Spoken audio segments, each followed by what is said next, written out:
Hello दोस्तों, नमस्कार। SM किसी चैनल में मैं आप सब लोगों का दिल से बहुत बहुत स्वागत करता हूं। फर्स्ट टाइम विजिट किया जरूर चैनल को सब्सक्राइब कर लेना, बेल आइकन को हिट करके ऑल सिलेक्ट करके रख लेना। चैनल का लिंक ऊपर आई बटन पे नीचे डिस्क्रिप्शन में मिल जाएगा। एंड आज के दिन की बात करें, जितने भी इंपॉर्टेंट वीडियोज है सबके लिंक नीचे डिस्क्रिप्शन में दिए हैं, आप चाहो तो उनको भी कवर कर सकते हो। तो चले दोस्तों, फिलहाल इस वीडियो को स्टार्ट कर लेते हैं।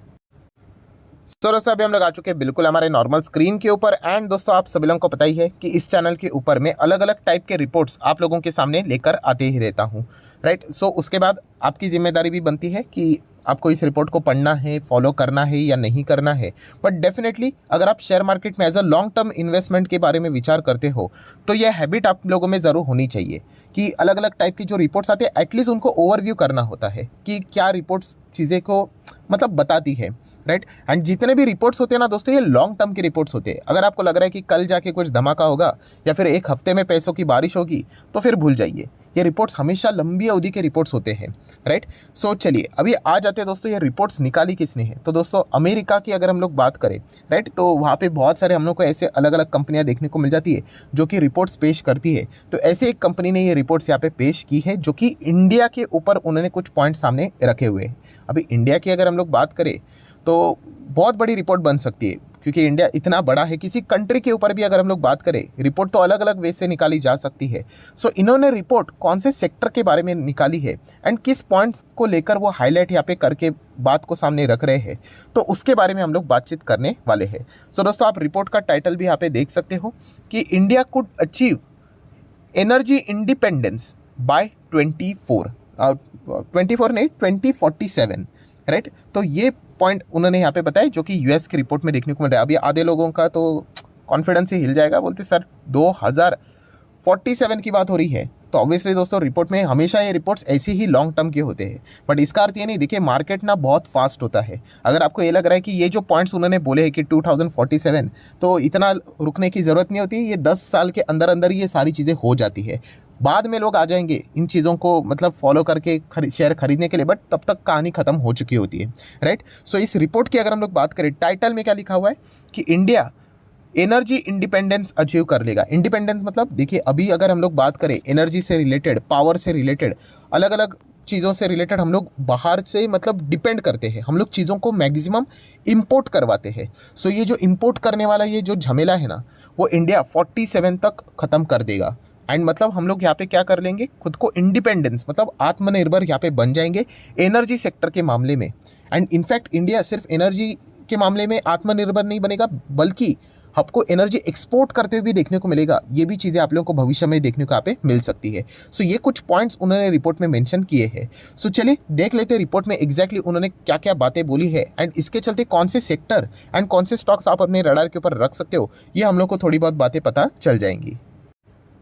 सो दोस्तों देखा गया तो रिपोर्ट बहुत लंबी है, बट जितना हो सके मैं हाईलाइटेड पॉइंट ही आपके सामने रखना चाहूँगा। पहले तो उन्होंने यही बात बोली कि इंडिया तो 5th लार्जेस्ट इकोनॉमी हम लोग को देखने को यहाँ पे मिल रही है एंड आने वाले समय में वही 3rd नंबर की बड़ी अर्थव्यवस्था यहाँ पे ज़रूर बनेगी। एंड जो आत्मनिर्भर भारत का नारा जो यहाँ पे दिया है सरकार ने, उसके चलते इंडिया बहुत सारे सेक्टर में अच्छा करेगी। बट रिन्यूएबल सेक्टर की अगर हम लोग बात करें, वहाँ पे अगर हम लोग कहें तो बहुत ही एडिशनल अच्छा परफॉर्मेंस हम लोग को देखने को यहाँ पे मिल सकता है। आप सभी लोगों को पता है कि इंडिया का बहुत सारा खर्चा इंपोर्ट्स के ऊपर चला जाता है। बिलियंस ऑफ डॉलर्स हमारे यहाँ पे खर्च हो जाते हैं, जो कि अगर यहाँ पे हम लोग आत्मनिर्भर बन जाते हैं रिन्यूएबल सेक्टर से रिलेटेड, राइट, वहाँ पे हम लोग को इलेक्ट्रिक मोबिलिटी मतलब इलेक्ट्रिक व्हीकल, इलेक्ट्रिक कार्स भी देखने को मिल जाती है।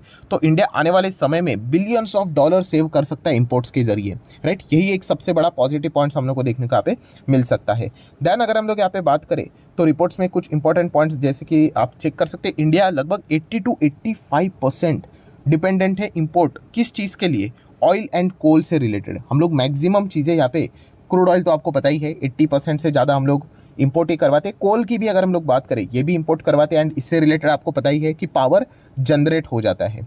सो अभी अगर हम लोग बात करें तो आप ऐसा भी बोल सकते हैं कि इंडिया की जो इलेक्ट्रिसिटी है, पावर जनरेशन की अगर हम लोग सारी बातें करें तो इंपोर्ट के ही ऊपर यहाँ पे हम लोगों को निर्भर रहते हुए देखने को यहाँ पे मिल जाती है। एंड फिलहाल आप लोगों को पता है कि मार्केट, ग्लोबल मार्केट कितना ज़बरदस्त वॉलेटाइल है, एनर्जी मार्केट भी कितना ज़बरदस्त यहाँ पे वॉलेटाइल है। इसके चलते रिजल्ट में क्या हो जाता है, फॉरेन एक्सचेंज की अगर हम लोग बात करें जो इंडिया का जो रिजर्व्स है, राइट, इसमें भी हम लोग को खलबली मचते हुए देखने को यहाँ पे मिल जाते हैं। एंड अल्टीमेटली रीजन इन्फ्लेशन की और भी चीज़ें देखने को मिल जाती है। मतलब रशिया यूक्रेन का वॉर हो गया तो इंडिया में हम लोग को दिक्कतें देखने को मिल जाएगी। क्यों? क्योंकि क्रूड ऑयल आसमान छू लिया था बीच में, आपको पता ही है, $100-150 तक प्रति बैरल चला गया था, राइट। एंड तब यहाँ पे आप लोगों को पता ही है कि इन्फ्लेशन से रिलेटेड कितनी दिक्कतें हुई थी, क्योंकि हम लोग क्रूड ऑयल को इंपोर्ट करवाते हैं। सो अभी बाद में वो डिस्काउंट मिला, वो एक अलग चैप्टर है। बट ये सारी चीज़ों के चलते इंडिया को बहुत सारी तकलीफें यहाँ पे झेलनी पड़ती है। बट आने वाले समय में हम कह सकते हैं, अगर इंडिया जिस वे से क्लीन एनर्जी की ओर बढ़ते हुए जा रहा है, green energy, clean energy, hydrogen की अगर हम लोग बात करें,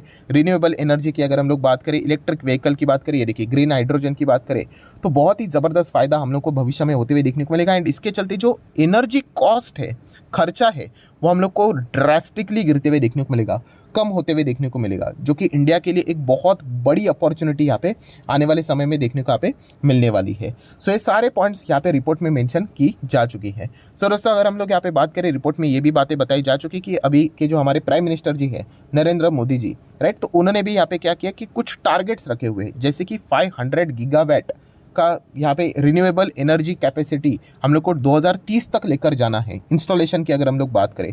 सो बहुत बड़ा मैसिव टारगेट है, अनअचीवेबल नहीं है, मुश्किल ज़रूर है, बट इंडिया ज़रूर कर सकता है। उस डायरेक्शन में हम लोग को ज़रूर जाते हुए हम लोग देखने को यहाँ पे मिल रहे हैं। प्लस अगर हम लोग बात करें, सरकार का ही टारगेट है, आप सभी लोगों को पता है कि इलेक्ट्रिक व्हीकल की जो सेल है उसको भी बढ़ावा देना है। आपने देखा होगा अगर आप इलेक्ट्रिक गाड़ियाँ खरीदते हो तो आपको टैक्स बेनिफिट्स भी मिल जाते हैं, राइट। तो इस प्रकार के प्रमोशंस देखने को मिल जाते हैं। जो इलेक्ट्रिक व्हीकल से रिलेटेड काम करती है कंपनियां, या फिर रिन्यूएबल सेक्टर क्लीन एनर्जी में काम करती है कंपनियां, राइट, उनको भी सरकार PLI स्कीम के द्वारा क्या करती है, बेनिफिट्स पहुंचाने का काम करती है। सो ये क्यों किया जा रहा है? क्योंकि सरकार का टारगेट है कि आने वाले 2030 तक यहाँ पे 30% जो गाड़ियाँ है जो रास्ते पे चलती है, 100 में से 30 गाड़ियाँ इलेक्ट्रिक कार्स यहाँ पे होनी चाहिए, राइट। क्योंकि इसका लॉन्ग टर्म इम्पैक्ट क्या रहेगा कि क्रूड ऑयल का डिमांड ज़बरदस्त घटते हुए देखने को यहाँ पे मिल जाएगा, पेट्रोल डीजल का डिमांड घटते हुए देखने को मिल जाएगा। एंड इसके चलते जो इंपोर्ट का बर्डन आता था, बिल बनता था, हेवी बिल बनता था, एंड ऊपर से आपको पता ही है कि डॉलर लगातार बढ़ते ही जा रहा है, तो और झटका जो हम लोगों को लगता था वो हम लोग को ड्रास्टिकली गिरते हुए देखने को यहाँ पे मिल सकता है। नो डाउट इसके लिए टाइम लगेगा। अगेन कह रहा हूँ दोस्तों, ये कोई कल के दिन की यहाँ पे बात नहीं है। एंड इसीलिए सरकार ने यहाँ पे और कौन सा टारगेट सामने रखा था, production of 5 million ton of a green hydrogen, इसका भी टारगेट उन्होंने यहाँ पे सामने रखा था। तो मतलब अगर हम लोग इन सभी कड़ियों को जोड़कर देख ले तो सरकार एक ही चीज़ चाहती है कि जो जितना चीज़ें यहाँ पे हमारी जो एनर्जी इंपोर्ट होती है, चाहे वो कोल से हो या फिर ऑयल से रिलेटेड हो, उसको जितना हो सके जल्द से जल्द खत्म किया जाए, कम किया जाए, एंड आत्मनिर्भर यहाँ पे बन लिया जाए, राइट। इसके बहुत सारे बेनिफिट्स हम लोग को देखने को यहाँ पे मिल सकते हैं। देन अगर देखा गया तो कार्बन एमिशन को तो कम करना ही है, एंड इस चीज़ को भी अचीव करने के लिए सोलर एनर्जी जैसी चीज़ों का तो रिक्वायरमेंट यहाँ पे पड़ेगा ही पड़ेगा। तो इन सभी चीज़ों की अगर हम लोग बात करें दोस्तों, यही सारी चीज़ें हम लोग को आत्मनिर्भर भारत में देखने को यहाँ पे मिल जाती है।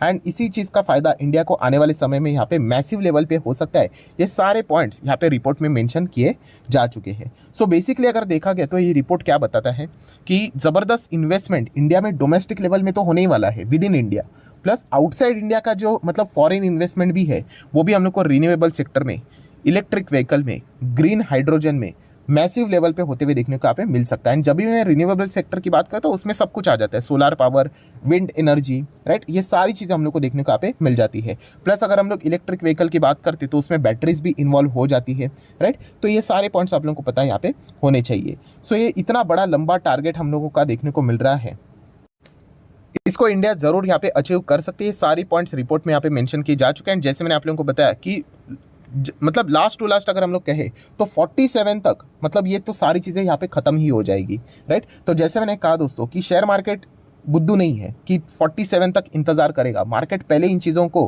कैप्चर करना स्टार्ट कर लेता है, राइट। मतलब अगर हम लोग बाद में सोचेंगे कि सब कुछ ये कंपनी बड़ी बन जाएगी, इसके सेल्स बड़े हो जाएंगे, जब इसका मार्जिन अच्छा हो जाएगा तब जाके मैं निवेश करूँगा, ऑलरेडी कहानी खत्म हो चुकी होती है, राइट। फिर वो बाद में रिटेल इन्वेस्टर आ जाते हैं, पहले ही स्टॉक ऐसा ऊपर भाग चुका होता है। तो इसलिए पहले ही समझकर हम लोगों ने रिस्क लेकर डिसीजन लेना होता है।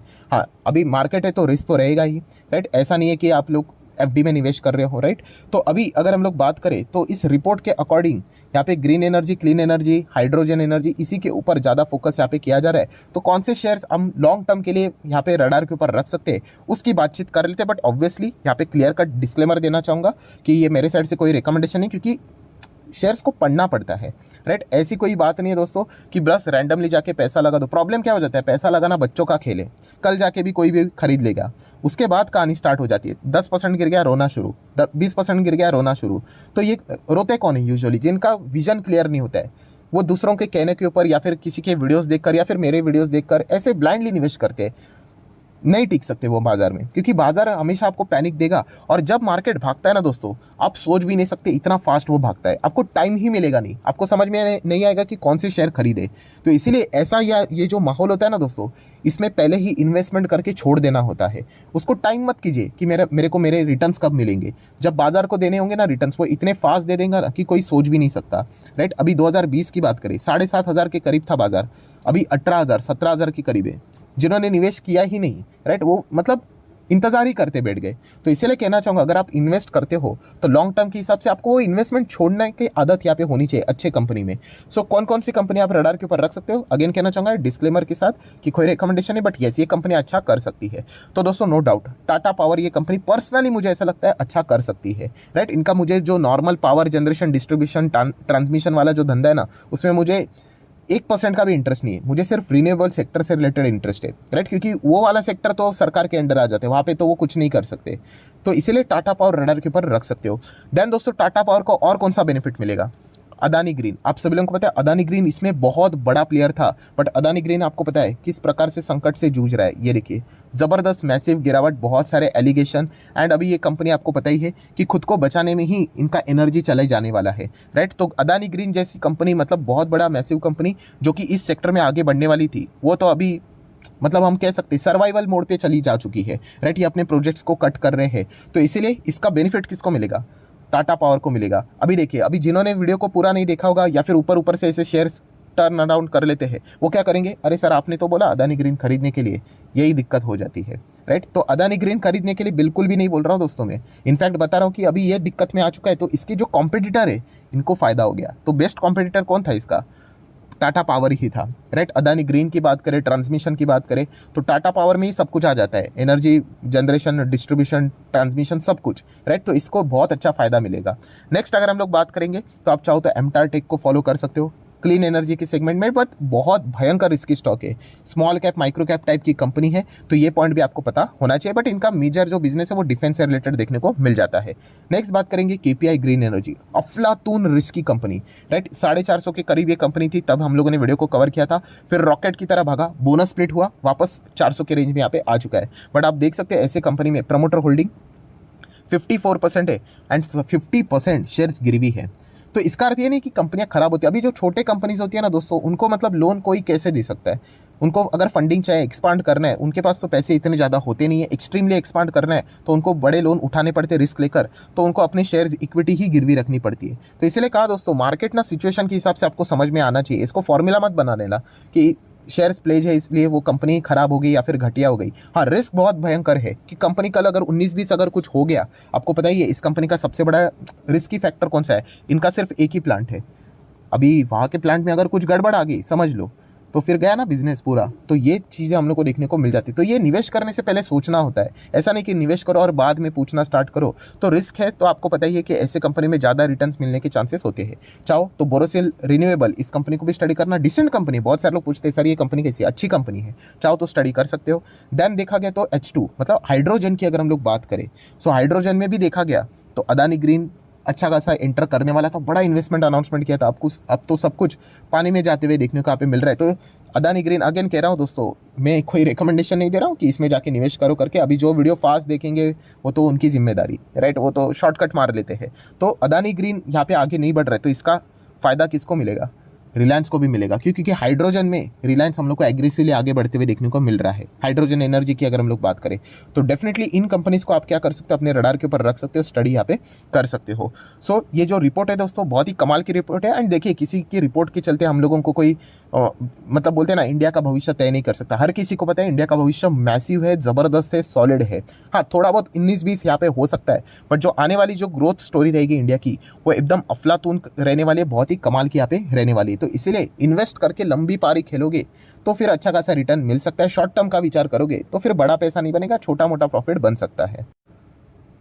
सो आशा करता हूं दोस्तों वीडियो हेल्पफुल लगा होगा तो जरूर लाइक एंड शेयर कर देना। एंड डीमैट अकाउंट अभी तक ओपन नहीं किया तो लिंक नीचे डिस्क्रिप्शन में 25 वीडियो के लिए फ्री ऑफ कॉस्ट मिल जाएगी ना। आपका नाम कौन सा अकाउंट अपने लिंक के थ्रू ओपन किया है प्रॉपरली कमेंट सेक्शन में मेंशन कर देना, तो हफ्ते भर के अंदर अंदर सारे लेक्चर्स मेरी साइड से फ्री ऑफ कॉस्ट प्रोवाइड कर दिए जाएंगे ताकि आप शेयर मार्केट को आसान भाषा से सीख सको। So that's it, thank you very much दोस्तों, we will be meeting our next video, तब तक के लिए बाय बाय।